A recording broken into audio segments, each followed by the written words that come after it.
Episode ke-108. Putri mengerjapkan matanya, dan ketika itu dia melihat semua keluarga ada di kamarnya, hanya minus Nathan dan Andre. Melihat semua ada di depannya kembali membuatnya menangis. Ini bukan mimpi, gumamnya. Tari langsung mendekap saudarinya. Tari, Mami yakin Nathan akan segera bebas, ujar Naomi. Putri hanya diam dan menangis. Siapa yang melakukan ini kepada kami? Gerutunya. Naomi dan Oma Stacy saling bertukar pandang. Mereka tahu yang melakukan semuanya adalah Nico. Oma Lily duduk di samping tempat tidur. Putri sayang, jangan terus menangis. Kasihan anak kamu. Aku tidak bisa hidup tanpanya, isak tangisnya. Nathan tidak akan ditahan, Putri. Dia akan segera bebas, timpal Oma Stacy yang tidak mau kalah dari Oma Lily. Dia harus lebih dekat dari Oma Lily. Sebaiknya kita biarkan Putri beristirahat, ujar Ibu Siska. Semua setuju, hanya Tari yang masih berada di kamar menemani saudarinya. Dia ingin mengatakan kabar bahagia itu kepada Putri, tapi momennya kurang tepat, dan dia hanya bisa menyimpan dan akan mengatakan kepada suaminya ketika pulang dari kantor polisi. Nathan sedang diselidiki. Penyidik mengajukan beberapa pertanyaan. Dia didampingi Pak Benny untuk menjawab semua pertanyaan itu. Sudah saya katakan, kalau saya tidak melakukan apapun kepada Nadia, jelas Nathan. Sesuai dengan hasil penyidikan dan kesaksian dari korban, maka Bapak akan kami tahan sampai pengadilan memutuskan, ujar penyidik. Apa? Suruh Nathan. Nathan, tenang, bisik Pak Benny. Bagaimana aku bisa tenang? Aku ditahan, sementara pelakunya bebas berkeliaran, serunya marah. Pak, izinkan kami berbicara dengan klien kami, ujar Pak Benny. Penyidik mempersilakan dengan memberikan satu ruangan untuk Nathan bersama dengan tim pengacara. Mereka masuk ke ruangan itu, diikuti Andre. Pak, saya tidak melakukan perbuatan itu. Kami percaya kamu tidak melakukannya. Tapi karena korban menyebutkan kamu yang melakukannya, apa maksudnya? Ujar Pak Benny. Saya ingin bicara dengan wanita itu. Tidak bisa. Kamu tidak akan bisa bertemu dan hanya bisa bertemu di persidangan, sahut Pak Benny. Lalu bagaimana kita bertemu dengan wanita itu? Timpal Andre. Melalui pengacaranya. Mereka membahas semuanya, kemungkinan apa saja pasal yang akan dikenakan Nathan, dan juga sanksi yang akan diberikan pengadilan untuknya. Karena waktu telah habis, mereka dipersilakan untuk keluar dari ruangan itu. Sebelum pulang, Andre merangkul sahabatnya. Tolong jaga Putri, ujarnya. Iya, aku akan menjaganya, sahut Andre dan berlalu. Nathan dipindahkan ke jeruji besi yang ada di bagian belakang kantor polisi. Ini kedua kalinya dia dipenjara. Di dalam ruangan itu, ada 4 orang pria yang juga merupakan tersangka, dengan kasus yang berbeda-beda. Ada mencuri, penipuan, dan kasus pembunuhan seperti dirinya. Nathan harus tidur bersama dengan tersangka lain, di atas sebuah alas yang tipis. Biasanya, dia tidur di kasur empuknya, tapi karena perbuatan seseorang menyebabkan harus menjadi tersangka. Naomi telah sampai di kediamannya. Dia mencari keberadaan Nico. Nico! Teriaknya dan terus mencari ke setiap ruangan. Nico! Teriaknya. Ada apa, Mi? Sahutnya pura-pura tidak mengerti. Apa yang kamu lakukan? Melakukan apa? Nico mengerutkan dahinya, menunjukkan kalau dia bingung. Nico, pasti kamu melaporkan Nathan, benar kan? Tanya Oma Stacy. Melaporkan apa? Aku dari tadi di rumah, tidak pergi kemana-mana. Nico, jangan membohongi Mami. Kamu sendiri yang mengatakan kepada Mami dan Oma kalau kamu akan memberi kado untuk Putri dan Nathan. Dan ini kado darimu. Naomi menuding Nico. Wah, tuduhan Mami sungguh membuatku kecewa. Aku tidak melakukan apa-apa. Dan kasusnya Nathan saja tidak tahu, sahutnya bohong. Dia dilaporkan korban atas percobaan pembunuhan. Nah, siapa korbannya? Seharusnya Mami tanyakan ke korbannya, bukan kepadaku, sahutnya dengan mimik wajah serius. Padahal kenyataan dia adalah dalang dari semuanya. Yang dikatakan Nico benar, kita harus menemui pelapor, ujar Oma Stacy.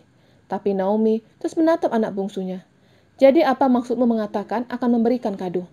Oh itu, tidak ada maksud lain. Nico duduk di sofa, sembari merentangkan kedua tangannya di sandaran sofa. Sebenarnya aku ingin datang ke sana. Tapi mengingat aku dan Nathan tidak cocok, jadi menghindari kesalahpahaman dan dikhawatirkan acara syukuran itu rusak, jadi aku memilih tidak datang. Jelasnya dengan penuh kebohongan. Cepat sekali kamu sadar. Bukannya baru beberapa bulan lalu kamu mau mencelakai Putri, seru Naomi. Bukannya Mami terlalu cepat sadar. Aku beberapa bulan, sedangkan Mami padahal baru melaporkan Putri seminggu sebelumnya. Tapi tiba-tiba langsung sadar. Apa maksud perkataanmu? Naomi bingung. Jangan-jangan Mami melaporkan Nathan, tuduhnya. Apa? Ucapan Nico membuat Oma Stacy menatap anaknya. Aku tidak melakukannya, Mi. Jelasnya dan menoleh ke arah Nico. Jangan mengarang cerita, Naomi marah. Jika bukan Mami, Lalu kenapa Mami marah? Jawaban Niko membuat Naomi diam. Benar Naomi, jika kamu tidak melakukan apapun, kenapa kamu marah? Naomi menghela nafasnya cukup panjang. Aku tidak melakukan itu, sahutnya. Dan aku pun tidak, sahut Niko. Ya sudah, kita tunggu hasil persidangan. Nanti akan terbukti siapa yang melakukan rencana pembunuhan itu, ujar Oma Stacy dan berlalu. Andre telah sampai di apartemennya. Dia melihat maminya sedang menunggunya. Bagaimana Nathan? Tanya Ibu Siska. Dia ditahan sampai persidangan memutuskan, sahutnya, dan menjatuhkan tubuhnya di sofa. Di mana Tari? Tanyanya. Tari bersama dengan Putri. Dia menemani saudarinya bersama dengan Oma Lili. Sahut Ibu Siska. Aku akan menyusulnya. Andre berlalu keluar dari apartemennya menuju apartemen Nathan. Bel pintu apartemen berbunyi. Tari buru-buru membuka pintu itu. Terlihat suaminya ada di depannya. Andre langsung memeluk istrinya. Bagaimana Putri? Tanya Andre. Dia sedang tidur. Dari tadi hanya menangis dan menangis. Aku kasihan melihatnya, sahut Tari. Aku juga merasa kasihan dengan Nathan dan Putri. Dia harus membayar perbuatan orang lain, padahal dia tidak melakukan itu, sahutnya. Apa kamu yakin? Tanya Tari. Pertanyaan itu membuat Andre menatap istrinya. Apa kamu tidak mempercayaiku? Aku mempercayaimu. Hanya saja, Nathan dulu mempunyai sisi gelap. Dan Tari diam. Aku mengerti apa yang kamu bicarakan. Tapi aku yakin Nathan tidak melakukan itu. Ini perbuatan orang yang dendam kepadanya. Sahutnya dan menoleh ke arah samping. Terlihat Putri sedang berjalan menuju ruang keluarga. Andre dan Tari menghampiri Putri. Wajahnya terlihat pucat dan matanya sembab. Dan ada Oma Lili di sebelahnya. Putri harus kuat dan jangan menangis. Jika kamu terus menangis, anak yang ada di dalam kandungan bisa merasakan kalau kamu sedang bersedih, ujar Oma Lili. Aku belum bisa menerima kenyataan ini, sahutnya dengan tatapan kosong. Aku tidak sanggup hidup tanpanya, apalagi membesarkan anak-anak seorang diri. Putri, kamu ngomong apa? Tari langsung duduk di samping saudarinya. Nathan pasti akan bebas, iya kan Re? Tanyanya sembari menoleh ke arah suaminya. Iya benar, Nathan akan segera bebas. Dia titip salam kepadamu. Katanya, kamu harus makan yang banyak. Jangan terlalu memikirkannya, karena dia bebek saja di sana. Saud Andre mengarang. Dia sengaja melakukan itu, agar Putri mau makan dan menjaga kandungannya. Dre, aku bukan anak kecil yang bisa kamu bodohi. Aku tahu, kamu mengatakan ini untuk menghiburku. Sahutnya dan kembali menangis. Tari kembali memeluk saudarinya. Oma Lili merasakan kesedihan itu, di mana cucu kesayangannya harus tidur di balik dinding jeruji besi. Setelah Putri cukup tenang, Andre memilih untuk kembali ke apartemen.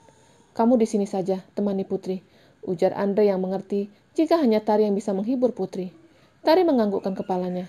Tari, aku baik-baik saja, ujar Putri. Tidak, aku tidak bisa membiarkanmu seperti ini. Jika kamu tidak menangis lagi, aku akan balik. Tapi untuk sekarang tidak. Aku akan menemanimu di sini bersama dengan Oma Lili. Putri tidak bisa memaksa saudarinya untuk pergi, karena dia memang membutuhkan saudarinya. Tari mengantarkan suaminya sampai depan pintu apartemen. Dre, maukah kamu membawakan beberapa potong pakaian untukku? Andre menganggukkan kepalanya dan berlalu. Dia takut jika bolak-balik akan membuat kelelahan dan berakibat pada kandungannya. Dre, panggilnya. Andre menoleh kepalanya. Melihat wajah suaminya yang sedih dan lelah, membuatnya menunda mengatakan tentang kehamilannya. I love you, ujar Tari. I love you too, sahutnya tersenyum dan berlalu. Keesokan harinya, Pak Benny dan Andre mengatur pertemuan dengan Nadia dan pengacaranya. Mereka bertemu di sebuah restoran yang ada di kota itu. Pak Benny dan timnya telah menyiapkan apa saja yang akan dibahas mereka. Mereka menunggu sampai setengah jam. Dan akhirnya Nadia sampai dengan pengacaranya. Wanita itu terlihat jauh lebih baik dari sebelumnya. Tidak ada plester yang memenuhi kepalanya. Dan dia benar-benar selamat dari kematian. Mereka saling berjabat tangan lalu kembali duduk. Baiklah, kita langsung saja mulai, ujar Pak Benny. Nadia dan pengacaranya menganggukkan kepala. Klien kami tidak melakukan perbuatan itu, ujar Pak Benny. Lalu kenapa kamu menuduhnya? Pengacara Nadia membisikkan sesuatu. Klien kami tidak bisa menjawab dan semuanya akan dijawab di persidangan, sahut pengacara Nadia. Pak Benny menganggukkan kepalanya. Saya mengerti. Kami harap Anda mau menarik laporan. Sebagai ganti, kami memberikan uang damai, ujar Pak Benny menunjukkan jumlah yang akan diberikan Nathan kepada Nadia. Wanita itu tersenyum. Apa dia takut di penjara? Sampai mau menghabiskan uang begitu banyak. Nadia tersenyum sinis. Andre yang berada di situ merasa geram. Menurutnya, wanita di depannya melakukan perbuatan itu bukan sendirian, melainkan ada yang menyuruhnya. Berapa pria itu membayarmu? Tanya Andre. Pertanyaan Andre membuat Nadia dan yang lainnya menoleh ke arahnya. Apa maksudmu? Tanya Nadia. Aku tahu, jika kamu telah bersekongkol dengan pembunuh aslinya untuk menjebak Nathan, benar kan? Kamu menuduhku? Nadia menuding Andre. Aku hanya menebak, dan sepertinya dugaanku benar. Entah apa yang kamu rencanakan, tapi semuanya akan segera terbongkar. Anda telah memojokkan klien kami. Ini melanggar undang-undang. Kami bisa melaporkan Anda, seru pengacara Nadia. Silakan, tantang Andre. Andre tenang, jangan gegabah. Mereka benar. Menuduh tidak ada bukti, itu bisa dikenakan pasal. Dan kamu bisa juga dilaporkan mereka, bisik Pak Beni. Maaf untuk kesalahpahaman ini. Jadi saya menyimpulkan saudari pelapor tidak mau menerima kesepakatan damai ini, ujar Pak Beni.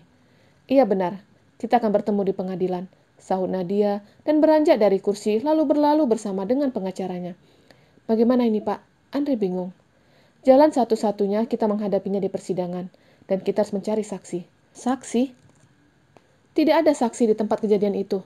Tapi, Andre teringat sesuatu. Aku bisa menjadi saksi, karena pada saat malam kejadian, Nathan bersama denganku di sebuah klub malam, sahutnya. Baik, kamu akan menjadi saksi. Apa ada orang lain yang kenal Nathan atau tahu kalau kalian berada di klub itu pada malam kejadian? Ada manajer klub, dia sudah kenal dekat dengan kami. Dia pasti tahu, dan selalu melayani kami dengan baik, sahutnya. Bersambung.